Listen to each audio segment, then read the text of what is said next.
안녕하세요. 보드카 처먹은 역사왕의 보처왕입니다. 저번에 제가 올렸던 한국군이 사용한 잘 안 알려진 무기 10가지 편에서 반응 좋으면 제가 2편 올려드린다고 했죠. 근데 진짜로 반응이 좋아가지고 제가 2편을 만들었습니다. 첫 번째는 A37 드래곤플라이입니다. 1960년대 미국은 드디어 본격적으로 베트남 전쟁이라는 늪으로 빠져들게 되었습니다.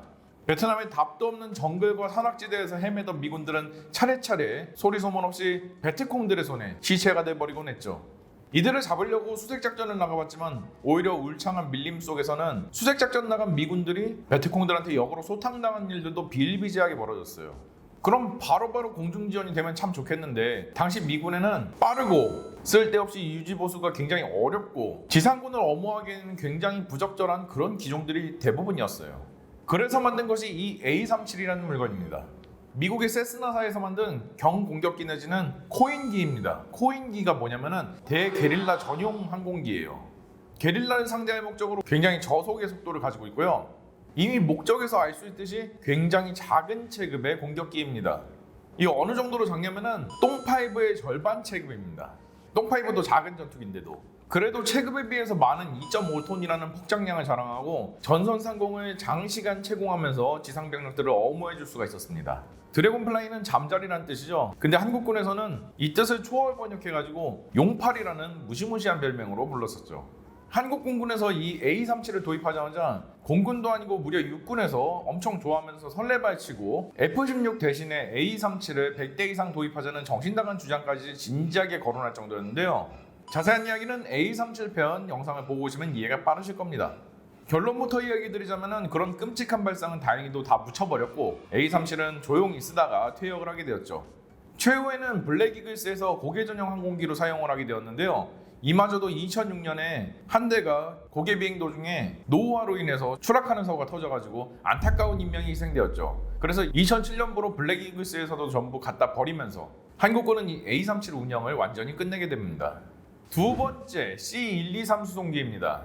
미국은 2차 대전 때 쓰던 C-47 수송기를 대체할 경량 수송기 프로젝트를 진행하고 있었는데요.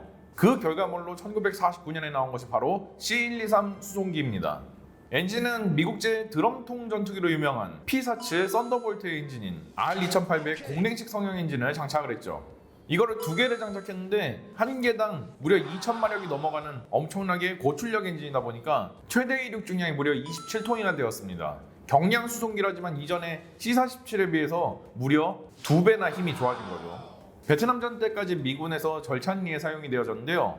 북베트남군한테 고립당한 상태로 파상 공세를 당하는 캐산 요새에 대공포화를 뚫고 용감히 뛰쳐들어가지고 보급물자를 공수해주기도 했고요. 고엽질을 뿌려가지고 밀림을 쑥대밭으로 만드는데 아주 큰 역할을 했던 그런 수송기입니다. 전쟁이 끝난 다음에는 한국군한테도 공여가 되어졌는데요. 근데 문제는 이 엔진이 P-47 썬더볼트는 2차 대전이 한창일 때 만들어진 물건입니다. 그 전투기에 쓰는 R2800 공랭식 성형 엔진이라는 거죠. 그리고 한국군이 이것을 공여받았을 때는 1973년이었고요. 당연히 여러 부품들이 단종이 되어가지고 유지보수가 굉장히 어렵겠죠. R2800도 물론 1940년대 기준으로는 굉장히 최첨단 기술을 동원해가지고 만든 엔진이라지만 당시에는 소재공학이 좀 발달이 덜 됐으니까 설계 수명 시간이 수백 시간 정도밖에 되지 않았죠. 결국 수많은 특전사 대원들을 저승길로 몰고 가는 과부제조기로 악명을 떨쳤죠.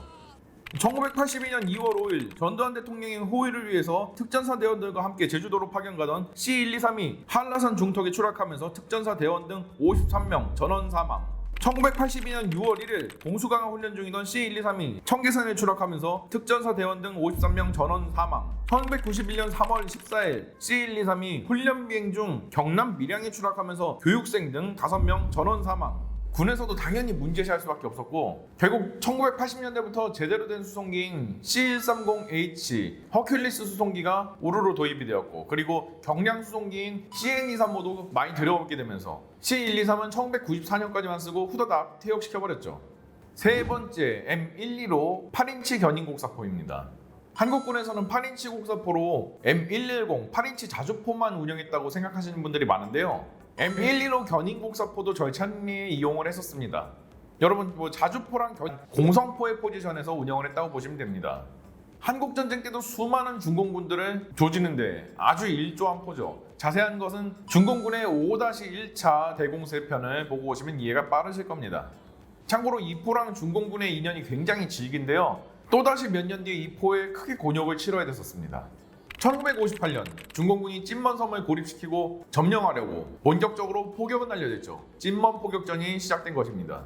이때 찐먼섬의 대만군은 M12로 8인치 견인곡사포의 포탄을 신나게 중공군 쪽으로 날려보냈는데요. 8인치라는 무지막지한 화력으로 인해서 중공군을 역광용시켜버리는데 일조했습니다. 한국군도 대량으로 운영을 했는데요. 군단 포병의 중핵으로서 적의 주요 시설이나 몰려오는 병력들을 상대로 갈아엎어버리는 그런 용도로 활약을 했습니다. 그리고 유사시에는 미군으로부터 8인치 핵포탄을 제공받아가지고 쏘는 핵투사 플랫폼으로도 활약을 했죠. 세 번째는 어네스트 존입니다. 미군은 2차 세계대전이 끝난 다음에 군단 포병에서 운영이 가능한 대구경 로켓의 필요성을 실감했습니다. 요즘으로 치자면 에이테킴스랑 비슷한 전술탄도탄급의 포지션이죠. 그래서 1953년에 나온 물건이 바로 어네스트 존입니다. 화력이 굉장히 전륜했죠. 물론 미국이 이거를 고폭탄도로만 사용했겠습니까? 당시 핵만능주의 특성상 전술핵무기 투발 플랫폼으로도 사용되었죠. 뿐만 아니라 살인가스를 탑재를 해가지고 화학무기 투사용으로도 썼고요. 탄저균 탄도도 장착이 되어져가지고 생물병기로도 사용이 되었습니다. 근데 문제는 유도가 안 돼요. 그래서 무유도 로켓을 발사할 때처럼 저공풍을 측정한 다음에 사격제원 산출해가지고 쏴야 되는 식으로 운영을 했는데요. 이게 다련장 로켓처럼 여러 발 동시에 나가는 것도 아니다 보니까 명중률이 굉장히 좀 처참한 편이었습니다. 미국에서는 1970년대부터 유도가 가능한 전술탄도탄인 랜스 미사일로 대체되면서 퇴역하게 되었죠. 한국에서는 주한미군이 어네스트 존을 갖다가 버리게 되면서 자연스럽게 어네스트 존을 받아 쓸 수가 있었습니다. 탄두 중량은 좀 줄어든 대신에 사거리가 48km로 길어진 그런 버전의 어네스트 존이었는데요. 한국군이 제대로 된 탄도미사일을 얼마 보유하지를 못했었던 옛날에는 중요한 대북 억제 전력으로서 애지중지 사용할 수밖에 없었습니다. 그것도 무려 2010년대 초반까지 말이죠. 현무 미사일이 수천 발씩 생산된 요즘 기준에서는 말이 안 되는 일이겠지만 2010년까지만 해도 당시 한국군에 이제 막 현무 2B형 나올 때였는데 현무 2A, 2B 전부 다 생산량이 얼마 안 됐었죠. 그래서 어쩔 수 없이 어네스존을 계속해서 쓴 겁니다. 게다가 2008년에 미군의 전시 예비 물자를 받아올 때 이때 어네스존 관련 기자재랑 탄약들도 굉장히 많이 받아왔거든요. 전쟁 나면은 우르르 쏟아부으려고 일시적으로 퇴역시켜서 시장 물자로 박아놓은 것이 아닌가 그렇게 추정 중입니다. 다섯 번째는 M18 무반동총입니다. 무반동총이란 화약의 가스압을 뒤쪽으로 후폭풍의 형태로 날려버리고 포탄을 추진시키면서 동시에 그런 방식으로 반동을 억제하는 포죠. 1차 대전기부터 절찬리에 쓰이기 시작한 무반동총은 그 뒤 많은 발전을 거쳐가지고 지금까지 오게 되었는데요. 2차 대전이 시작되면서 무반동총은 대전차 임무까지 절찬리에 맡게 되었습니다. 그 중에서는 일선 보병들이 쉽게 들고 다니면서 적의 전차를 부셔줄 그런 무반동총이 필요했죠. 그래서 1944년에 출시된 게 바로 M18 57mm 무반동총입니다. 문제는 세계대전 중이다 보니까 전차의 발전 속도가 굉장히 빨랐어요. 그래서 M18의 등장이 너무 늦었다 보니까 이때 당시에는 M18로 관통이 가능한 전차가 거의 없었어요. 심지어 이어진 한국전쟁에서는 전면과 측면 모든 각도에서 T-34를 관통하는 데 실패했다는 충격적인 보고가 많이 올라오기도 했죠. 그래서 순식간에 쓰레기로 전락해버렸고 한국군에서도 그냥 진지나 그냥저냥 부수는 용도로 사용이 되었는데요. 얼마 안 쓰다가 퇴역시켰을 것 같죠? 무려 2024년까지 사용했습니다. 대체 이게 어떻게 된 일이냐고요? 한국전쟁이 끝나고 남북 양측은 각각의 휴전선에서 2km씩 물러나가지고 즉 4km 정도의 비무장지대를 설정하기로 했습니다. 물론 휴전선을 경비해야 되는 GP들도 있고 하다 보니까 완전 비무장은 아니고요. 대신에 이 안에는 60mm 이상의 구경을 가진 무기는 들어갈 수가 없다는 규정이 있습니다. 왜냐하면 60mm 이상부터는 본격적으로 장사정을 가지고 있는 박격포, 야포 이런 것들이 포진되어 있으니까요. 당장 한국군도 지금까지 60mm 박격포 잘만 쓰잖아요. 그러다 보니까 비무장지대 투입이 가능한 최대급의 화력이 이 M18 무반동총이다 보니까 굉장히 오랫동안 운영이 될 수밖에 없었습니다. 게다가 M18의 엄청난 장점까지 하나 발견되었죠. 바로 고전 탄도와 높은 명중률이었죠. 무반동총은 발사 과정에서 추진 가스압을 갖다가 뒤쪽으로 후폭풍으로 날려보내다 보니까 조준점이 흐트러질 일이 없습니다. 그리고 탄속이 엄청나게 빨라가지고 유효 사거리 안쪽에서는 거의 레이저처럼 직선으로 쫙 나가요. 그러다 보니까 당연히 명중률이 좋을 수밖에 없죠. 그래서 여기에 북한군이 호되게 대인 사건도 하나 있습니다. 1997년 7월 16일 철원에 위치한 한 지피에서 북한군이 군사분계선을 넘어온 것을 발견했습니다. 그래서 경고방송까지 했지만 무장한 북한군 소대는 군사분계선을 넘어와가지고 남쪽으로 내려오기 시작했죠. 그래서 곧바로 경고사격을 실시했습니다. 그러나 이 경고사격을 실시하자 북한 측에서는 대대적으로 기관총을 쏴댔고 심지어 몰래 비무장지대 안쪽으로 반입한 60mm 박격포까지 날려대면서 한국군을 공격하기 시작했습니다. 한국군 측 GP에서는 즉각 M18로 북한 측 GP를 조준했습니다.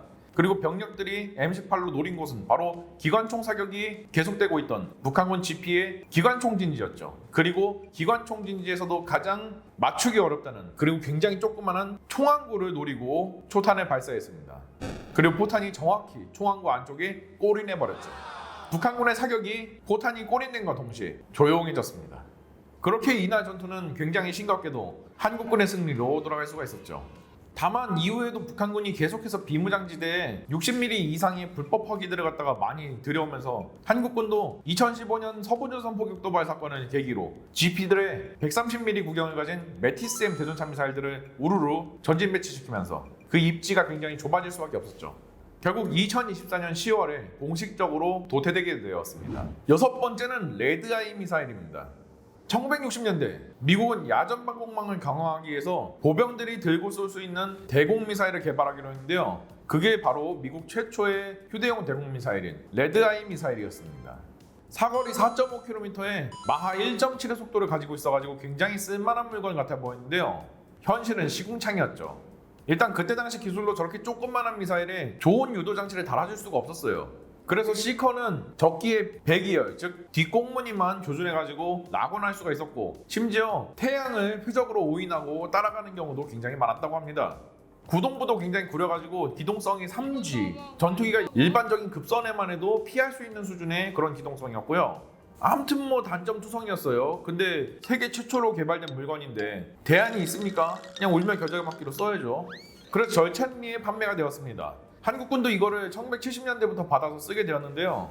담뱃불을 갖다가 탐색기에다 딱 대면은 여론을 포착했다는 표시로 삐리리리리리리 하는 비품을 냈다는 고청한 구독자분의 증언까지 있을 정도로 귀여운 무기였죠.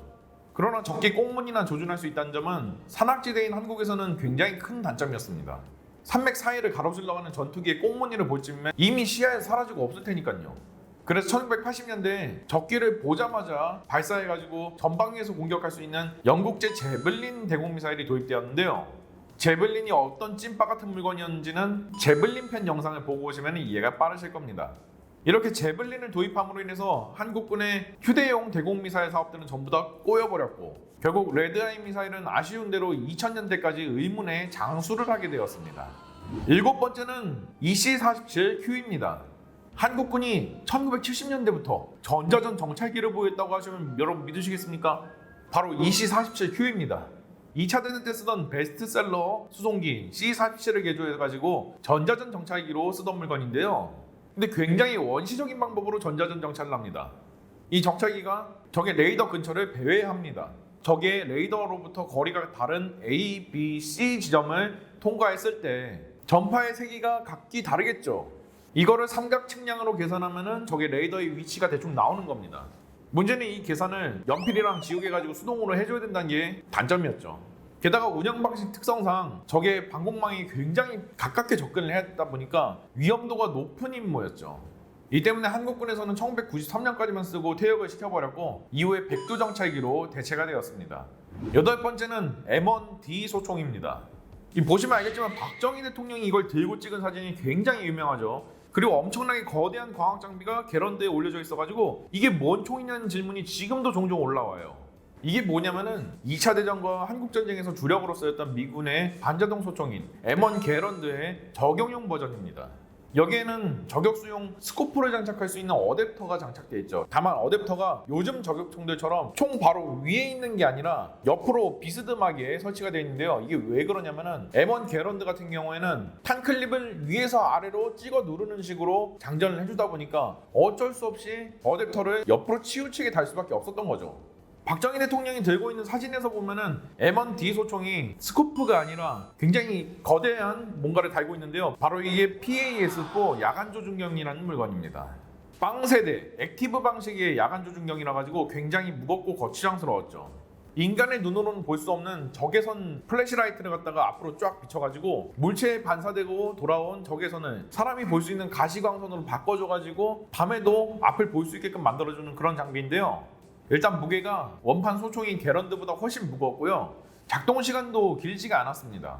인식거리도 150m 정도가 한계였고요. 따라서 한국군에서는 1980년대 이후에 광증폭식의 야시 장비들이 많이 도입되면서 퇴역 수순을 밟게 되었습니다.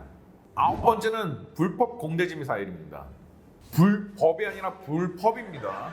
미국은 한국전쟁 중에 중공군의 보급로상에 엄청나게 많은 폭탄들을 쏟아부었는데요. 중공군도 보급로가 끊기면 끝이다 보니까 주요 교량과 철도에는 수많은 대공포대들이 깔려져 있었죠. 그래서 이 대공포대들 때문에 피해도 굉장히 많았고 또 대공포대 때문에 적어도 공습을 하기 어려워가지고 좀 멀찌감치서 폭탄을 떨궈야 돼가지고 정확도도 좋지가 않았었습니다. 그래서 좀 멀찌감치서도 표적을 무력화시키려고 공대지 미사일을 개발하게 되었는데요. 그게 바로 불법 공대지 미사일입니다. 사거리는 무려 19km로 그때 당시 기준으로는 굉장히 긴 사거리였죠. 추진 방식은 고체 로켓 추진 방식이고 마하 2의 속도를 가지고 있었기 때문에 요격 자체는 거의 불가능에 가까울 정도로 어려웠습니다. 게다가 후기형 기준으로 400kg의 탄두량을 가지고 있었기 때문에 웬만한 교량이나 시설은 한 방에 푹찍 당하는 거였고요. 근데 문제가 유도 방식이었어요. 미사일 뒤에 불빛을 내는 플레어가 뒷공문이 달려있는데 이거를 무장 통제사가 보면서 유도를 해주는 겁니다. 이 불법은 굉장히 멀리 떨어진 적의 시설이나 교량을 맞춰야 되는 거잖아요. 당연히 맞추기가 어렵겠죠. 이 때문에 미국에서는 1970년대부터 월아이 유도폭탄으로 절찬리에 대체가 되었죠. 한국군도 F4 팬텀기를 도입하면서 추정컨대 한 1970년대 말부터 스페로우 미사일이랑 같이 도입된 것으로 추정되고 있습니다. 그래서 한국군도 절찬리에 사용을 했는데 문제는 경험담을 들어보자면 워낙에 이 유도가 빡세다 보니까 실사격 때마다 조종사랑 무장통제사랑 언쟁이 자주 있었을 정도로 상당히 문제가 많은 물건이었다고 합니다. 결국 한국에서도 전자광학 추적 방식의 유도 방식을 가진 매버릭 공대지 미사일이 우르르 도입되면서 이 불법 공대지 미사일은 그냥 치장물자로나 처박혀 있게 되었죠. 마지막으로는 OH-58입니다. 굉장히 유명한 미국제 소형 정찰 헬기죠. 한국에서는 운영이 되지 않았다고도 생각을 하시는데요. 운영되었었습니다. 1970년대 초반 해병 항공대가 아직 살아있던 시절에 미국으로부터 OH-58B형을 2대를 도입을 해야 하기 때문이죠. 다만 기체들이 바다 건너서 오는 동안 해병 항공대가 해체되고 잔여 기체는 전부 다 해군 항공대로 흡수가 되었기 때문에 이 OH-58B형도 들어오자마자 해군 항공대로 인수가 되어버린 케이스입니다. 해병 성체로 자진 입대에 실패한 해병대 헬기라니 그저 따흐흑입니다. 해군 항공대에서는 이 OH-58을 인원 수송이나 정찰 용도로 절찬리에 사용을 했는데 요즘 같은 경우에는 이 OH-58 보면은 이 머리 위에 장거리까지 탐색이 가능한 광학 장비를 달고 있죠. 근데 당시 해군 항공대가 보유한 OH-58은 그냥 육안으로 정찰을 하던 구형이라 가지고 딱히 성능적인 메리트가 별로 있진 않았어요. 게다가 수량마저도 2대밖에 안 돼가지고 유지 보수가 어려웠죠. 때문에 적당히 사용하다가 그냥 퇴역을 시키게 되었습니다. 잘 보셨나요? 이번 편도 반응 좋으면 3편 달리겠습니다.